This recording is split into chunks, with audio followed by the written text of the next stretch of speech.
Here's what we're talking about today. Russians are using African residents on the front lines as live drones. Kamikaze. The disgrace of Russian tankers. The US is using force to compel Russians to act. Trump considers Putin an obstacle to peace and is tired of his games. And Zelensky is waiting for a response from Putin regarding peace by the end of this month. All this and more right now. Hello, I'm Karina Klishin, and this is Ukraine Today. Please subscribe, leave a like, and let's get to the news. I want to start this episode with a story that perfectly illustrates how Russians treat mercenary soldiers, especially Africans. In the video, an occupier demonstrates a life hack from the Russian army, a living kamikaze drone. The Russian soldiers couldn't come up with anything better than strapping a mine to an African soldier and sending the poor guy on an assault. Also that, at the cost of this soldier's life, they could advance at least a little on the front line. In short, these are precisely the kind of comrades we were truly fortunate to have right here, damn it. Here, what is your name? Francis? Fuck. Dude, you're a piece of shit. You are a scoundrel today. Now that dick will run. It will jump through the forest. Here, what are you looking for? What the fuck? Don't be shy, you bastard. Come on, show. PSO said. Naru. Come on, go. Go, I said. That's it. Because Russians don't care about their own soldiers or about foreigners. They are suffering colossal losses, yet they continue their assault on Huliaipol. This was reported by the spokesperson for the Southern Defense Forces, Volodymyr Voloshin. According to him, as of today, Huliaipol is essentially one large gray zone. There's a lot of destruction in the city, and there are very few places where you can hold the defense. All the fighting happens in waves, with each side trying to gain a foothold. At the same time, Russian losses are significantly higher, about 300 men per day. Overall, during December, the enemy lost more than 10,000 soldiers in assaults, with about 7,000 of them specifically on the Huliaipol axis. What is happening on the front and around it at this very moment is in our report. The Russians are intensifying assaults along the entire front line. The freezing temperatures have allowed the occupiers to return to the tactic of mechanized assaults, which is already affecting the effectiveness of the Ukrainian armed forces. The destruction of Russian equipment has increased significantly in recent days. Despite the harsh weather conditions, Ukraine is able to detect and, most importantly, destroy targets. Mechanized enemy columns are being targeted before they even reach the direct line of combat. This is confirmed by objective monitoring data from both the Russian and Ukrainian sides. In Pokrovsk, a column of more than 30 vehicles and motorcycles was destroyed, where the Russians, once again taking advantage of severe weather conditions, tried to break through directly, including into the city itself, and accordingly to try to expand their presence on its outskirts. At the same time, along with Pokrovsk, fierce fighting continues in the southern direction. Huliaipol has been one of the hottest spots on the front since the end of last year. But the Russians still cannot break through the Ukrainian armed forces' defenses. In the vicinity of Huliaipol, there is also fighting. The situation there is very tense because the enemy is trying to advance and capture this town in order to move further toward Orishnik and to create a threat to Zaporizhzhia in the future if they manage to carry out these plans. So in this case, the situation was difficult. Before the new resume, it became even more difficult as of the latest update.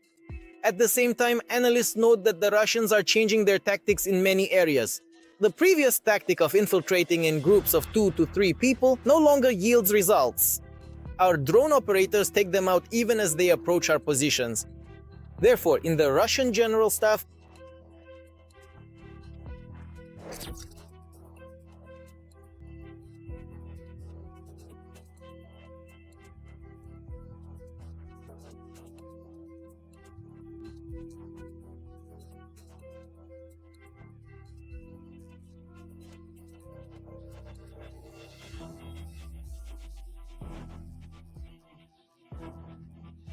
to advance in one direction or another, to try to occupy certain territories.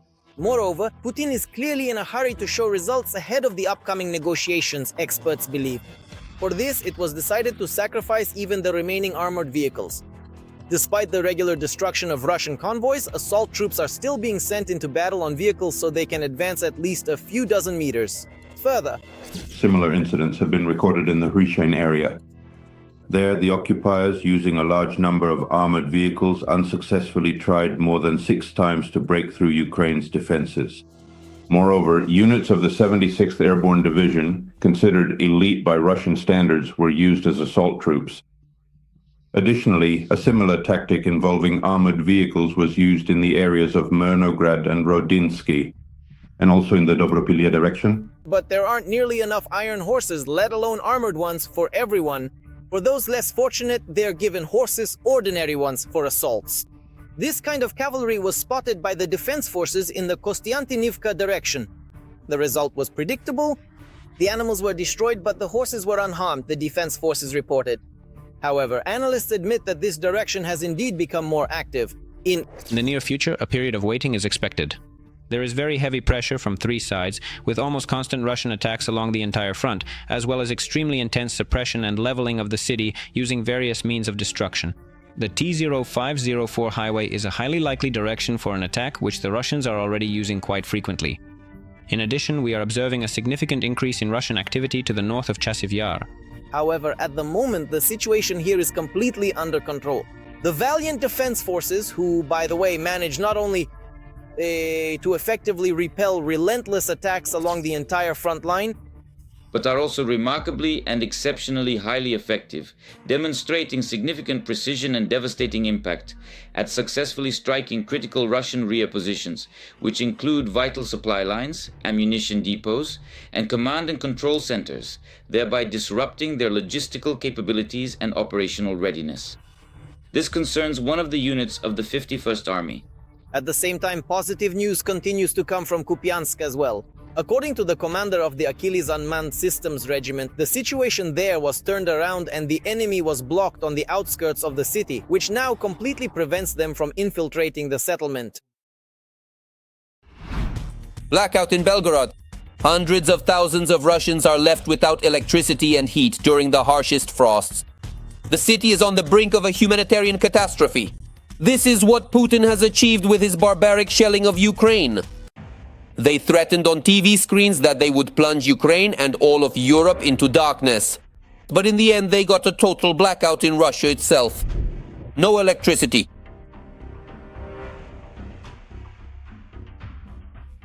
Nothing. There is none in the whole city. A total power outage. A series of explosions rocked the Russian region. Around midnight in the Belgorod region, sirens went off, and about 10 minutes later, drones appeared. The Ukrainian armed forces struck the occupiers' energy infrastructure. Here, a drone is flying by. A small little plane is flying gracefully, and then suddenly it went down rapidly.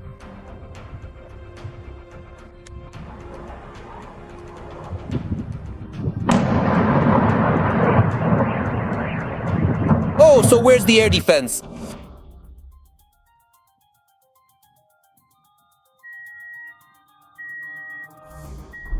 The Oriel CHP plant came under attack. And although the local authorities have not officially confirmed this information, videos posted online show serious damage at the thermal power plant. As a result of yet another successful nighttime missile strike on the Russian Federation, the entire Belgorod region found itself on the brink of a humanitarian catastrophe. Hello, dear friends. Unfortunately, today is not a good one at all. Morning. Even though he was reluctant, the governor of Belgorod region had to admit that the region is facing serious problems. The numbers, cheerfully reported by Gladkov, are shocking. Nothing like this has happened in modern Russian history. We have 556,000 people without electricity in 6 municipalities. But it seems that Gladkov himself doesn't have any problems with electricity. In the background, all the lights are on in the governor's office. Meanwhile, the Kremlin official continues to shock with the scale of the outages in the region. First of all, 1,920 apartment buildings are affected. Almost 200,000 people are without water and sewage. The main thing is, As long as it's not worse than in the DNR, people joke online about their own fellow citizens. The rest are Russians. A complete paralysis of the vital infrastructure of a major city in the middle of winter doesn't cause even a hint of outrage. No one in the Russian Federation is in a hurry anymore to start collections or bring warm clothes and hot food to the people of Belgorod. Even the local authorities are practically doing nothing. They only express deep concern and promise to form working groups for consultations. Meanwhile, people in the region are left without heating and electricity. People are literally starting to freeze to death in their apartments. We do not consider ourselves responsible for the deaths of these people. Soon the number of people who have died from the cold in the Belgorod region could reach hundreds, if not thousands. Because of the Baltic cyclone Francis, the Russian Federation is literally being buried in snow.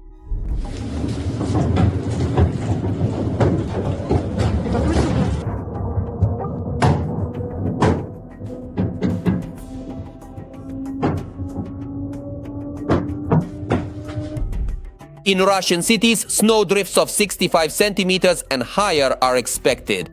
A blizzard is raging and traffic on the highways is severely hampered.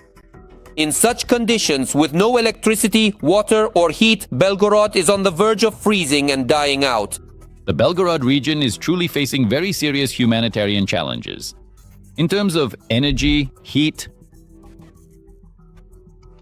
and electricity. And everything else. Of course, the region has never experienced anything like this before, and this is a serious situation. A Belgorod blogger does not rule out that a partial evacuation may begin in the region. Many residents are already trying to flee from the powerless, ice and snow-covered frontline city. However, because of the blackout, it is extremely difficult to do so. The region is running out of gasoline at gas stations. Drivers are lining up in long queues for fuel, at least for generators. Here. This is precisely what the long lines at gas stations for essential generator fuel typically look like. Gas stations are only selling 5 liters per person. That's not enough to get out of snowbound Belgorod. Also, a generator won't last until morning on such a small amount of fuel. How will Russians without electricity keep warm? That's a big question. It seems the city is truly on the brink of a humanitarian catastrophe. The one to blame is Putin himself, who started the war in Ukraine and constantly shells our peaceful cities. Now, thanks to the retaliatory actions of the Ukrainian armed forces, Russians too can fully experience all the delights of life without electricity.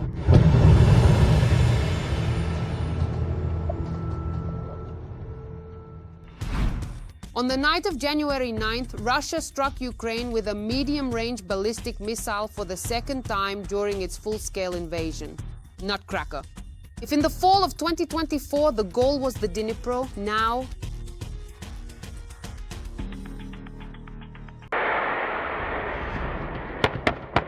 the Russian Federation attacked Lviv. Let's look at all the details.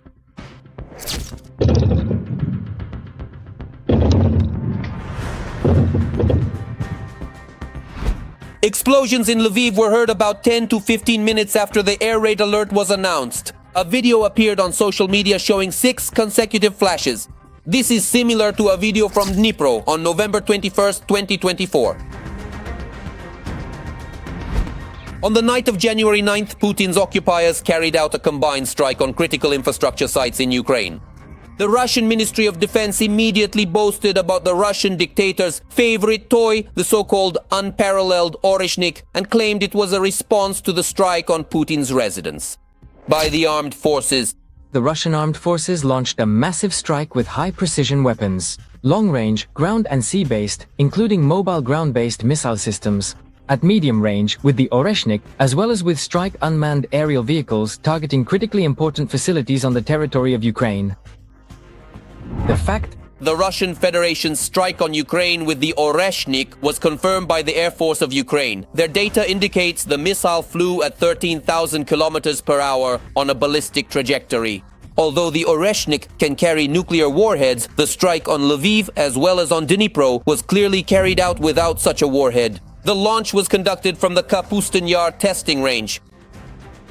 The strike was delivered without the use of a warhead. And this is a peculiar tactic of the occupying country. On the one hand, they are sending a signal, what if, in possible future scenarios, and on the other hand, they are emphasizing their supposed willingness to negotiate. The further development of events, accordingly, involves diplomatic initiatives with the US and Ukraine. The Orishnik can cross all of Ukraine in 6 to 7 minutes. But this isn't like a high-precision missile, because the deviation from the target can be up to 50 meters.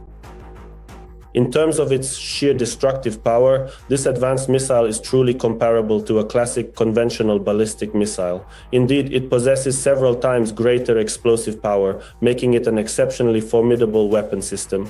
First of all, secondly, we need to understand that as of today, there is a lack of weapons that would allow it to intercept such warheads. In order to detect and intercept such missiles, you need systems like TOIT, which are capable of detection at altitudes up to 400 kilometers, and to destroy such missiles at altitudes up to 150 kilometers and at a range of up to 200 kilometers. If we're talking about the Patriot system, it's a short-range system of operation. It's just that the number of such missiles in Russia indeed is kept strictly secret, unless you count Putin's statement last year. Regarding the alleged commencement of serial production for the advanced Orishnik missile system, it is important to note the current situation. Only 2 of these specific munitions have reportedly been deployed and utilized in recent operations. Consequently, this extremely limited deployment clearly indicates that we are not, by any reasonable assessment, discussing any form of widespread or large-scale mass production at this particular juncture. This critical factor is precisely why the deployment and subsequent use of these particular munitions for targeted strikes on Ukrainian territory have remained so notably restricted and infrequent, underscoring a significant constraint in their availability and operational capacity. As for the ability to produce these weapons, in general, they usually do not exceed 1 missile per month and possibly even 1 every few months. The key reason why these missiles are not used often is because they are significantly more expensive than regular ballistic missiles. As a rule, the cost of one such missile ranges from 10 to 20 or more $million per unit. Attack on Lviv. Hazelnuts. This is a message from the West and another confirmation that the Kremlin has no real intention to negotiate an end to the war. The date of the attack is not accidental. The blow is delivered after the signature of Ukraine, France, and Great Britain. A communiqué on the possibility of deploying a foreign military contingent and foreign military bases on the territory of Ukraine as an element of political guarantees. After the end of the war, for the Russian Federation, this is a red line. The second is the successful operations of American special forces in detaining tankers transporting illegal Venezuelan oil under the flag of the Russian Federation. President Zelensky stated that after the attack, a clear response from the world is needed, particularly from the USA. The administration of the American president is moving to a strategy of tough coercion of the Russian Federation towards peace. In recent years, the arrest of a Russian oil tanker and the support of new sanctions, this is quite a clear signal to Putin that the time for negotiations is running out. As sources in the White House say, Trump is tired of the Kremlin's manipulative tactics. 2 steps forward, 1 step back. In Washington, they have finally realized that Putin is playing a game with no real intention of ending the conflict. So, the decisive turning point was the massive attack on Kyiv, on the eve of Zelensky's visit to Mar-a-Lago, which Trump's inner circle perceived as a personal insult and a sign of treachery. By the way, at the same time, Zelensky announced that he expects a response from Russia regarding the peace agreement by the end of this month. An unprecedented slap in the face to Putin from Trump. American troops landed and arrested the Russian oil tanker Mariner. We will tell you about the exciting developments in this grand international scandal. The Kremlin received not 1, but 2 painful slaps on the nose from the American administration. In a single day, US forces seized tankers belonging to the so-called Shadow Fleet of the Russian Federation. The crews of both vessels will be prosecuted under criminal charges, the White House announced. And while the situation with the first vessel, the tanker Sophia, which the Americans intercepted in the Caribbean, is more or less clear, it was simply transporting sanctioned oil, With the Mariner, also known as Bella 1, a real detective story with many unknowns has unfolded.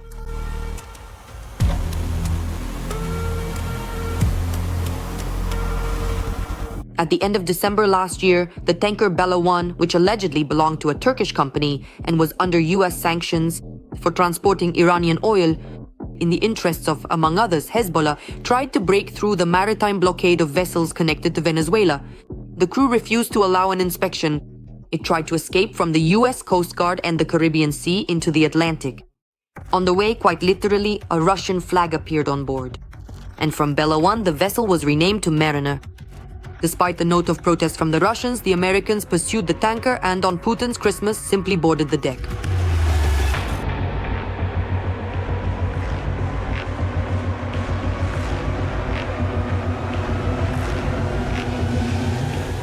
The Ministry of Transport issued a statement saying that the Mariner tanker had received a long-term permit to sail under the Russian flag, December 24th.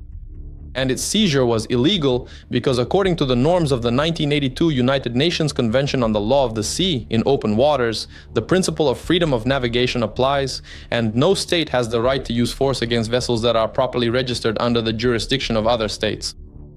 But the US, of course, doesn't care. Moreover, there's also a formal loophole. The tanker Bella 1, which became the Mariner, originally sailed under the Panamanian flag and changed its name and registration while already at sea. What's forbidden? You can change the flag as much as you want, but only in port. That's exactly why the US considered the Mariner a stateless vessel. The painted Russian tricolor didn't help.